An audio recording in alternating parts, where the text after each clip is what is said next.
राधे राधे। आज मैं आपको उत्पन्ना एकादशी की व्रत कथा सुनाती हूँ। मार्गशीर्ष मास के कृष्ण पक्ष की एकादशी को भगवान विष्णु के शरीर से एक तेजस्विनी कन्या के रूप में महादेवी एकादशी का प्रादुर्भाव हुआ था। यही कारण है कि मार्गशीर्ष मास के कृष्ण पक्ष की इस एकादशी को उत्पन्ना एकादशी कहा जाता है। आज के दिन भगवान विष्णु के 16 कला निधान पूर्ण अवतार भगवान कृष्ण की पूजा की जाती है। भगवान कृष्ण की पूजा में नैवेद्य के रूप में केवल फल ही अर्पित किए जाते हैं। फल आहार में भी आप फलों का ही भोजन करें। कुट्टू अथवा मावे की मिठाइयों का प्रयोग ना करें। नैमिषारण्य तीर्थ में पुराण कथाओं को सुनने और धर्म के मर्म को जानने की इच्छुक 88,000 ऋषि मुनियों से सूत जी ने कहा, हे ऋषियों, द्वापर युग में धर्मराज युधिष्ठिर ने भगवान श्री कृष्ण से पूछा कि हे प्रभु, कृपा करके एकादशी के व्रतों की विधि, उनके महत्व तथा उनसे प्राप्त होने वाले फलों के बारे में विस्तार पूर्वक कुछ बतलाइए। हे देवकी नंदन, एकादशी के व्रत में किस देवता का पूजन किस प्रकार करना चाहिए तथा कौन कौन से कार्य करने तथा कौन कौन से कार्य नहीं करने चाहिए, इसके बारे में मुझे स्पष्ट रूप से बतलाने की कृपा करें। इससे हमारा और भविष्य में आगे आने वाली पीढ़ियों का कल्याण होगा। अतः आप इस बारे में हमें पूर्ण जानकारियां देने की कृपा करें। युधिष्ठिर के इन प्रश्नों को सुनकर मंद मंद मुस्कुराते हुए भगवान श्री कृष्ण ने कहा, हे युधिष्ठिर, तुम्हारा प्रश्न अत्यंत उत्तम और लोकोपकारी है। अतः ध्यान से मेरी बातों को सुनो। शास्त्रों के अनुसार हेमंत ऋतु में मार्गशीर्ष अर्थात अघन मास के शुक्ल पक्ष की एकादशी अर्थात 11 तिथि को एकादशी का जन्म हुआ था। यही कारण है कि इस उत्पन्ना एकादशी से ही प्रारंभ किया जाना चाहिए एकादशी का व्रत। महान कल्याणकारी देवी एकादशी बतलाता हूँ, उसे ध्यानपूर्वक सुने और फिर प्रत्येक एकादशी के व्रत में इस विधान का पालन करो। भगवान श्री कृष्ण आगे बोले, हे कुंती पुत्र, एकादशियों के व्रत में अन्न खाने की पूरी तरह निषेध है। अतः दशमी को शाम भोजन करने के बाद मुख और दांतों को दातुन आदि से भली प्रकार साफ कर लें, जिससे दांतों में किसी प्रकार का अन्न फंसा न रह जाए। रात्रि में कुछ भी खाना पीना नहीं चाहिए और अधिक बोलना तथा स्त्री प्रसंग भी वर्जित है। एकादशी को प्रातःकाल 4 बजे उठकर सर्वप्रथम व्रत का संकल्प करें। संकल्प वाक्य इस प्रकार है, अमुक संवत्सरे, संवत का नाम ले, मार्गशीर्ष मासे कृष्ण पक्षे पुण्यदायिनी एकादशी तिथि, अमुक वासरे, जो वार हो, अमुक गोत्र उत्पन्नो, जो गोत्र हो उसका नाम ले, अमुक नामनो अहम, अपने नाम का उच्चारण करने के पश्चात ब्राह्मण को सरमाहम, क्षत्रिय को वरमाहम, वैश्य को गुप्तो अहम और शूद्र को दासो अहम कहना चाहिए। शक्ल जन्म जन्मांतर अर्जित पापानि तेषाम शमनार्थ एकादशी व्रतमहम करिष्ये। इसके पश्चात शौच आदि से निवृत्त होकर नदी, तालाब, बावड़ी अथवा कुएं पर जाकर इस मंत्र का सत्वन करते हुए अपने शरीर पर मिट्टी अथवा राख लगाएं। अश्व क्रांति, रथ क्रांति, विष्णु क्रांति, वसुंधरे, उद्धृतापि, धरोहेण, कृष्णेन, सतबाहुना, मृत्तिके हर में पापम यन्मया पूर्व संचितम तव्या हतेन पापेन गच्छामि परमाम गतिम। तत्पश्चात व्रत करने वाला नित्य क्रियाओं से निवृत्त होकर स्नान करे।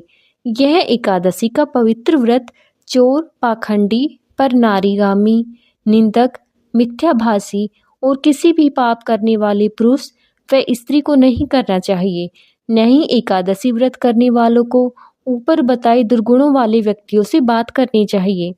यदि भूल से ऐसे लोगों से वार्तालाप हो भी जाए तो प्रायश्चित के रूप में भगवान सूर्यदेव के दर्शन करने से पाप दूर हो जाता है।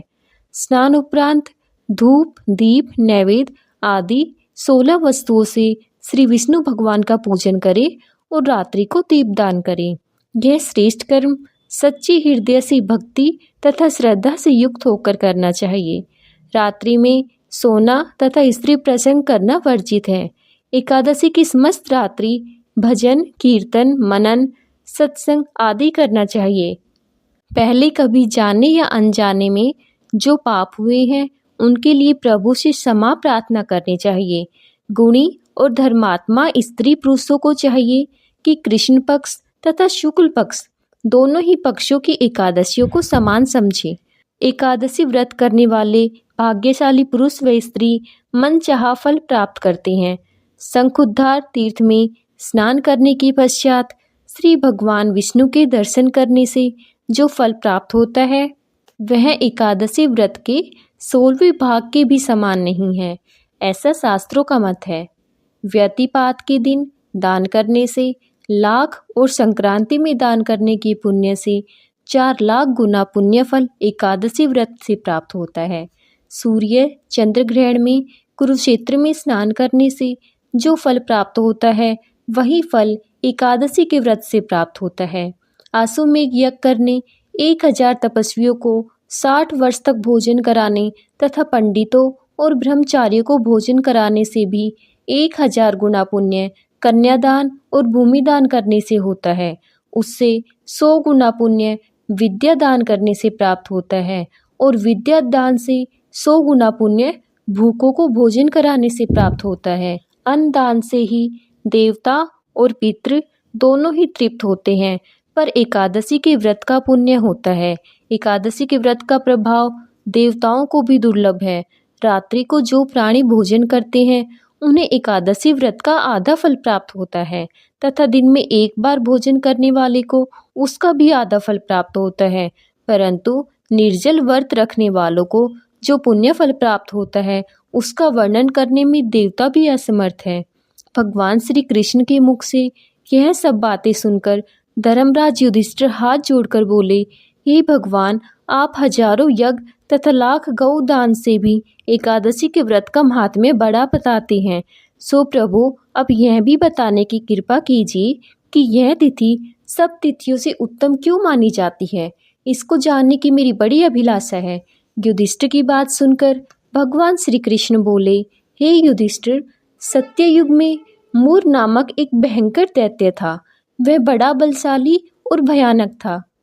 उस भयानक और प्रचंड शक्तिशाली दैत्य ने इंद्र, आदित्य, वसु, वायु, अग्नि आदि समस्त देवताओं को पराजित करके स्वर्ग से भगा दिया। तब इंद्र सहित सब देवताओं ने भयभीत होकर भगवान उमापति भोले शंकर को अपने दुखों का कारण और उस भयानक दैत्य का वृत्तांत कह सुनाया। देवता हाथ जोड़कर बोले, हे कैलाशवासी अविनाशी, मूर दैत्य के भय से भयभीत होकर समस्त देवी देवता बेचैन हुए मृत्युलोक में मारे मारे फिर रहे हैं। समस्त सुर समाज को बेचैन देखकर और उनकी अनन्य विनय सुनकर भगवान भोले भंडारी बोले, हे देवताओं, तीनों लोकों के स्वामी और भक्तों के समस्त दुखों का विनाश करने वाले भगवान विष्णु की शरण में जाओ। वे ही तुम्हारे इस महान कष्ट का निवारण करेंगे। भगवान शिवजी की यह बात सुनकर इंद्र आदि समस्त देवता एकत्रित होकर क्षीर सागर, जहाँ शेषनाग की सैया पर भगवान कमलापति शयन कर रहे थे, वहां पहुँचे। वहां पहुंचकर भगवान विष्णु को सोते देखकर सभी देवता हाथ जोड़कर और नतमस्तक होकर स्तुति और विनती करने लगे। देवताओं ने कहा, हे शंख, चक्र, गदा, पद्म तथा वनमालाओं से अलंकृत देवादिदेव, हे देवताओं द्वारा स्तुति करने योग्य आपको कोटान कोट प्रणाम है। हे सुनर मुनि जन की रक्षा करने वाले महाप्रभु, आपको बारंबार नमस्कार है। हे दया के धाम प्रभु, आप हमारी रक्षा कीजिए। दैत्यों से भयभीत होकर हम आपकी शरण में आए हैं। आप ही इस मस्त ब्रह्मांड की कर्ता धर्ता और माता पिता हैं। आप ही उत्पत्ति और पालन करता तथा संहार करने वाले और सबको शांति प्रदान करने वाले हैं। आकाश और पाताल भी आप ही हैं। आप ही हम सबके पितामह, सूर्य, चंद्र, अग्नि, वायु, ब्रह्मा, हव्य, कव्य, मंत्र, तंत्र, यज्ञमान, यज्ञ कर्म कर्ता और भोक्ता भी आप ही हैं। आप सर्वव्यापक हैं, आपके अतिरिक्त चर अचर कुछ भी नहीं है। हे महाप्रभु, दैत्य मूर ने हमें पराजित करके स्वर्ग से भगा दिया। हम सब देवता इधर उधर मारे मारे फिर रहे हैं। सो हे मधुसूदन, आप उन दैत्यों से हम सबकी रक्षा कीजिए, रक्षा कीजिए। देवताओं की यह विनती सुनकर भगवान कमलापति बोले, हे सुरो, ऐसा मायावी दैत्य कौन है? उसमें ऐसा कितना बल है? वह किसके आश्रय है तथा वह कहाँ रहता है? यह सब मुझको कहो। भगवान विष्णु की यह बात सुनकर देवराज इंद्र बोले, हे प्रभु, प्राचीन काल में नाड़ीजंग नाम का एक राक्षस था। उसी का पुत्र महाबलशाली, महापराक्रमी और विश्वविख्यात मुर नाम का दैत्य है। वह चंद्रावती नामक नगरी में रहता है। उस महाअसुर ने समस्त देवताओं को स्वर्ग से निकाल करके अपना अधिकार कर लिया है।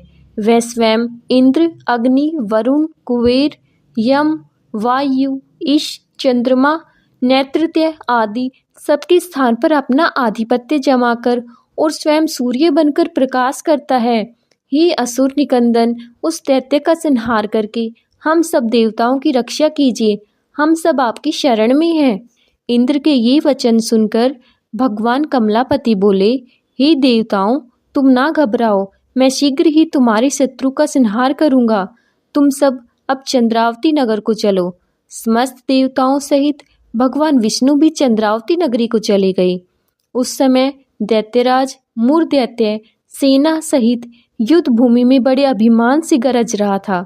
उस महादैत्य की घोर गर्जना को सुनकर सब देवता भयभीत होकर चारों दिशाओं में भाग खड़े हुए। यह देखकर स्वयं भगवान विष्णु रणभूमि में पहुंच गए।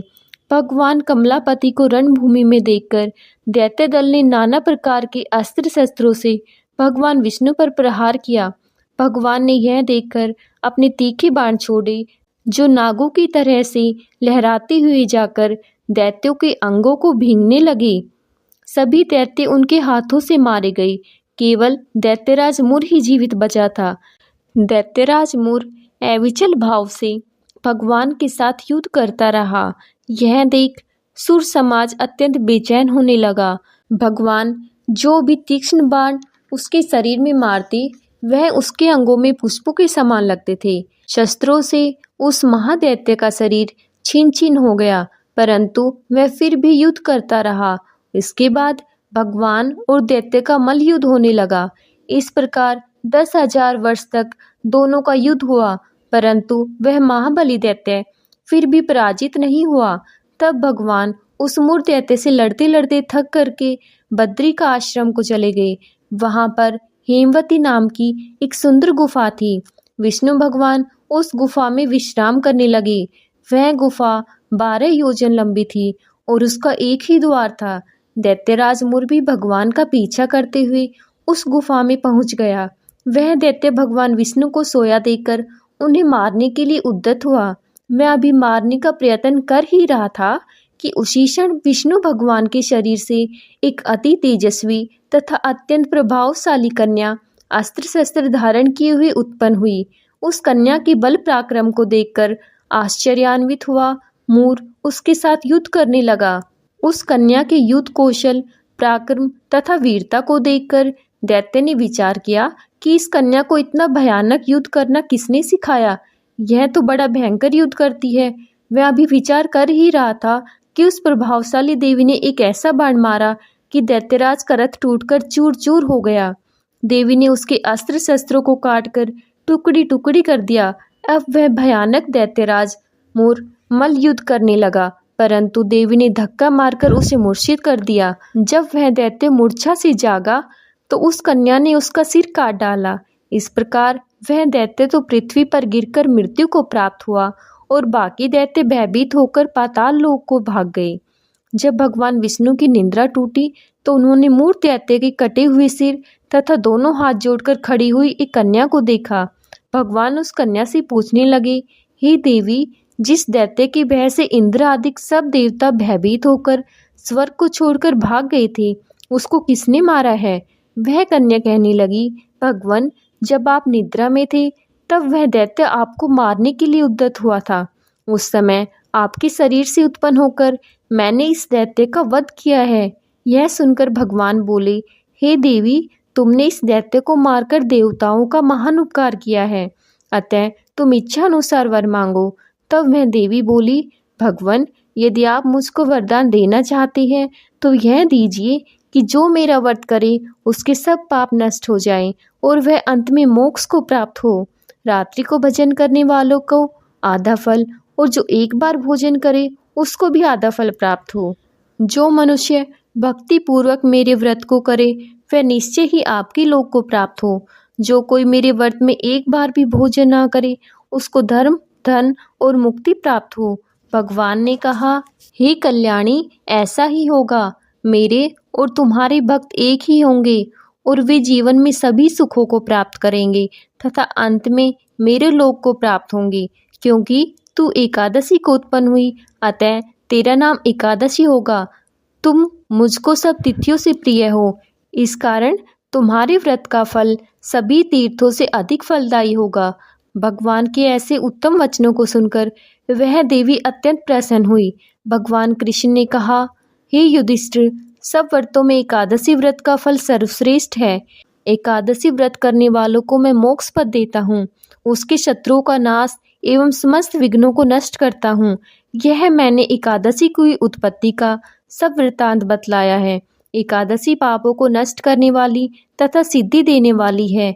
जो मनुष्य इस एकादशी महात्म्य को पढ़ता अथवा सुनता है उसको विश्व मेघ यज्ञ का फल प्राप्त होता है। वह करोड़ों वर्ष तक विष्णु लोक में वास करता है और वहाँ भी उसका पूजन होता है। जो मनुष्य एकादशी महात्म्य के चौथाई भाग को पढ़ता है उसके सभी पाप नष्ट हो जाते हैं। वैष्णव धर्म के समान अन्य कोई धर्म नहीं है और एकादशी के व्रत के समान दूसरा व्रत नहीं है। बोलो विष्णु भगवान की जय। अब विष्णु भगवान की आरती सुनिए। ओम जय जगदीश हरे, स्वामी जय जगदीश हरे। भक्त जनों के संकट, भक्त जनों के संकट क्षण में दूर करे। ओम जय जगदीश हरे। जो ध्यावे फल पावे, दुख बिन से मन का। स्वामी दुख बिन से मन का, सुख संपत्ति घर आवे। सुख संपत्ति घर आवे, कष्ट मिटे तन का। ओम जय जगदीश हरे। मात पिता तुम मेरे, शरण गऊँ मैं किसकी। स्वामी शरण गऊँ मैं किसकी। तुम बिन और न दूजा, प्रभु बिन और न दूजा। आस करूँ मैं जिसकी। ओम जय जगदीश हरे। तुम पूर्ण परमात्मा, तुम अंतर्यामी। स्वामी तुम अंतर्यामी। पार ब्रह्म परमेश्वर, पार ब्रह्म परमेश्वर, तुम सबके स्वामी। ओम जय जगदीश हरे। तुम करुणा के सागर, तुम पालन करता। स्वामी तुम पालन करता। मैं मूरख खल कामी, मैं सेवक तुम स्वामी। कृपा करो भरता। ओम जय जगदीश हरे। तुम हो एक अगोचर, सबके प्राणपति। स्वामी सबके प्राणपति। किस विध मिलूं दया में, किस विध मिलूं दया में, तुमको मैं कुमति। ओम जय जगदीश हरे। दीन बंधु दुख हरता, तुम ठाकुर मेरे, स्वामी तुम रक्षक मेरे, अपने हाथ उठाओ, करुणा हस्त बढ़ाओ, द्वार पड़ा तेरे, ओम जय जगदीश हरे, विषय विकार मिटाओ, पाप हरो देवा, स्वामी कष्ट हरो देवा, श्रद्धा भक्ति बढ़ाओ, श्रद्धा भक्ति बढ़ाओ, संतन की सेवा, ओम जय जगदीश हरे। बोलो विष्णु भगवान की जय।